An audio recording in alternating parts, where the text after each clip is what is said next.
तोनी जाए से पहिले खा लो उठलाली से रोटी बोर के।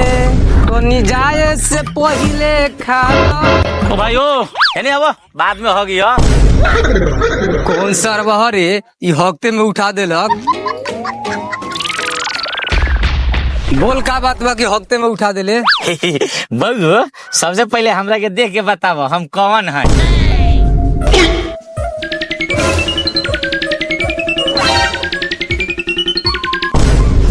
मास्टर हवा ना, डॉक्टर हवा ना, इंजीनियर हवा उहो ना है। तो हमर लोंड हवा। ना हम डॉक्टर हैं, ना मास्टर हैं, ना इंजीनियर, हम हैं घचलंड कुमार अगुआ। अच्छा अगुआ हवा। हाँ तोहर नाम का परी बाबू। पेट्रोल कुमार। तोहर नाम सुन के लागत बड़ा समझदार बड़ा। हाँ तो हम समझदार बोल रही बानी। तब बताओ एक गांव में लड़का लड़की बा कोनो शादी करे वाला। हाँ एगो लड़का बा शादी करे वाला। तो कहाँ बा? आगे ओकर घर बा। आगे बा।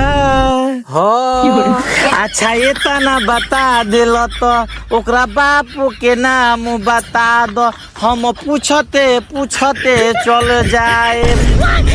लड़का के बाबू के नाम झाटू झकास हवे। अच्छा ठीक बा हम पूछते पूछते चल जाए।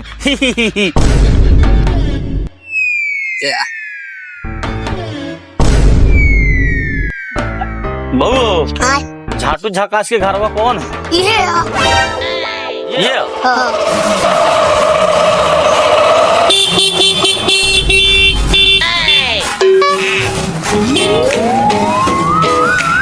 प्रणाम झाटू झकास जी। प्रणाम प्रणाम। के बानी रहुआ? हम अगुआ हैं। अच्छा अगुआ है तो आई है ने बैठ के बतियाल जा।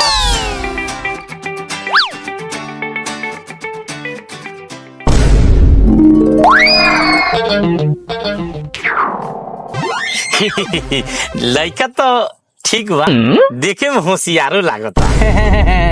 लड़का हमारा तो होशियार ना हो। रउआ लड़का ला हम एगो लड़की देख ले बानी सेठ खूब खा जाए। तो झाटू झकास जी राउर कितना मांग बा बता दी ताकि लड़की वाला के हम बता दी। देखी हमरा लगे दुइये गो लड़का बा, हम ज्यादा कुछ ना कहे। एगो कार 4 लाख रुपया दीवा। 4 लाख रुपया को कार? हाँ। देखी कुछ ज्यादा कह देनी है। एक कारवा छोड़ दी 4 लाख रुपया वाले। ना ना ना हमरा दहेज में चाहिए कार तबे नु फाटी हमरा पटीदार के गाँव। एगो काम करी कारवा ले ली 4 लाख रुपया छोड़ दी। ना हमरा 4 लाख रुपया वो चाहिए आ कारो चाहिए तब अपना बेटा के शादी करे ना तो ना करे। हाँ पापा कार मिली तबे भैया के शादी होई ना तो ना होई। खिसियाई मत झाटू झकास जी लड़की वाला से हम बात करे आ मान जाई तो हम काले बुला के ले आ दे। ठीक बा। अच्छा हम चलते नहीं फोन पर बाकी सब बता दे। प्रणाम। प्रणाम। जो रे मुँह चेहरा जो जल्दी मुंह में फेयर लवली लगा के गोड़ हो जो तोरा के देखे ला मेहमान आवे वाला बालो। चल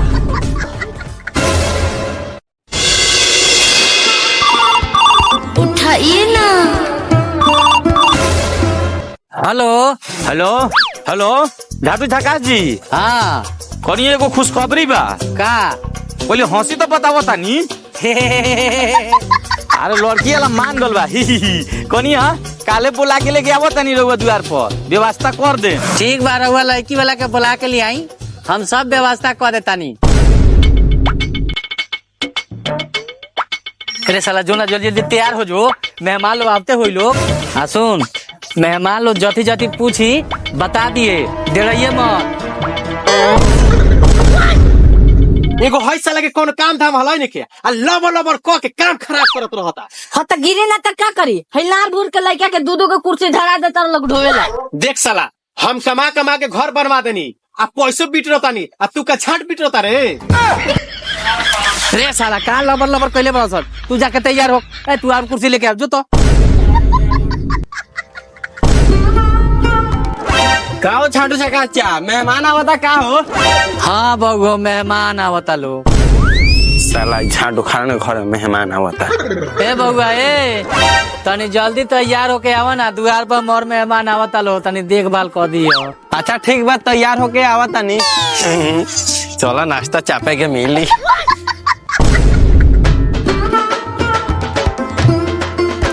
हइये हो लइका के घर, हइये हो।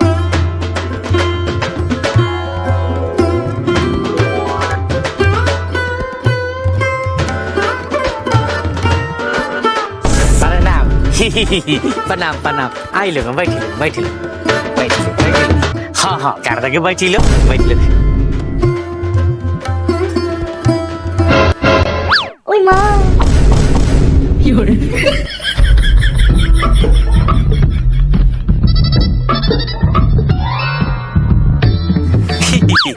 ई बानी लड़का के बाबू आ ई बानी लड़का के छोट भाई झाट निवास।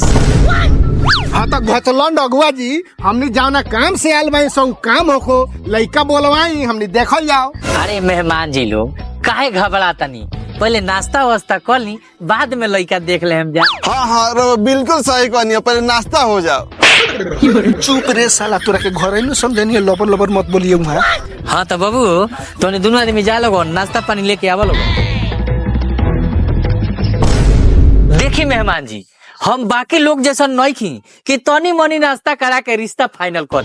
हमार सिस्टम और व्यवस्था कुछ अलग बा। बैगन हमरा के यहाँ जे नाश्ता करेला उ जिंदगी में कबो ना भूलाल, काहे कि हमरा जैसा नाश्ता हमरा गांव में केहू ना करा सकेला। का रुआ नाश्ता में जुजी खियाली का? हाय काहे रहुआ ऐसा बोलता? अरे रहुआ एकरा बात के छोड़ी इस साला इतना बड़का दोगला बाकी कहला से ना कहाई।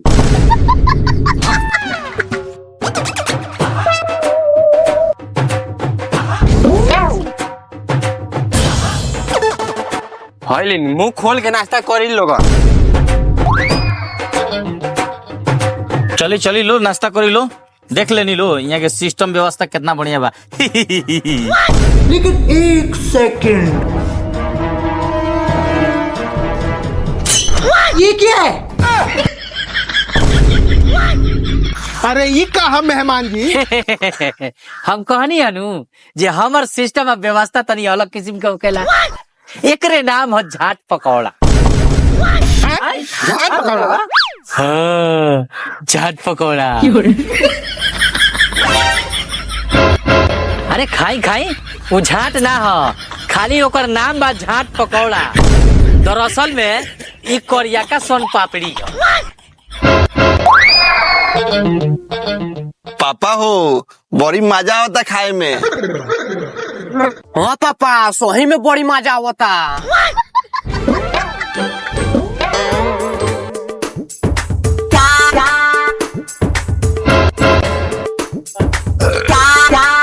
तो अभी यार साहब ये बा खाली की पानियों के व्यवस्था बा।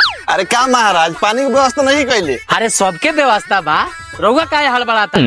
हम रउआ लोग से पहले ही कहनी है कि हमर व्यवस्था सबसे अलग व्यवस्था बा। पानी पिए से पहले स्प्राइट के टक्कर दे वाला हई झाट पराइट पी लो।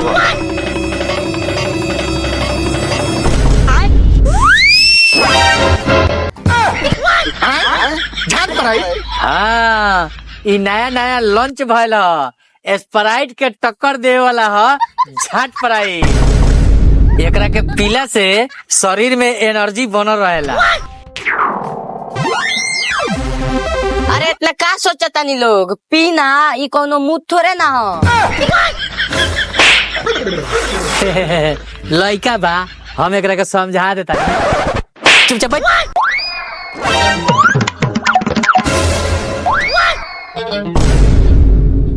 वाह माने के परी, सही में स्प्राइट के बाप बा झाट पड़ाई।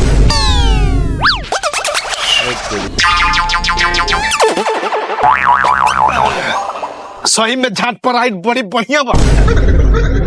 साला हम तो यहाँ एगो नाश्ता मिली, बाकी यहाँ कोनो साला छाटो बराबर नहीं के पूछा।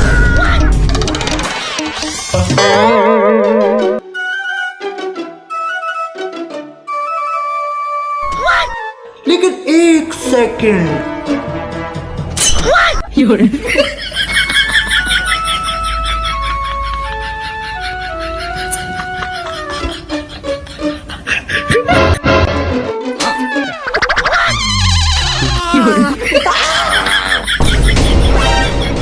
हाँ नाश्ता मिल गल, हाँ नाश्ता मिल गल। का रे तो चौकी के नीचे का करत रे साला बोकाचुदा? वो का है नु नीचे हमार 5 गो रुपया गिर गल लगा वे खोजत रहनी है। साला तू 5 गो रुपया खोजत लगी हमार आरजीआर करत ले रे। चला ये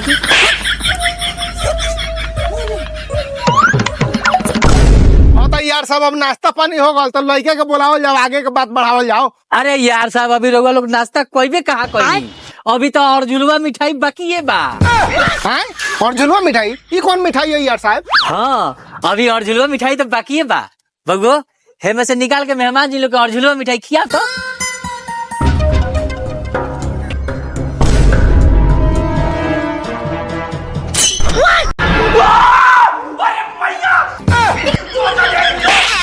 चलो आगू हम अपना बेटी के बियाह ना करें। ए मेहमान ए खा ली लो तो जान लो। Mama, naik, Nak.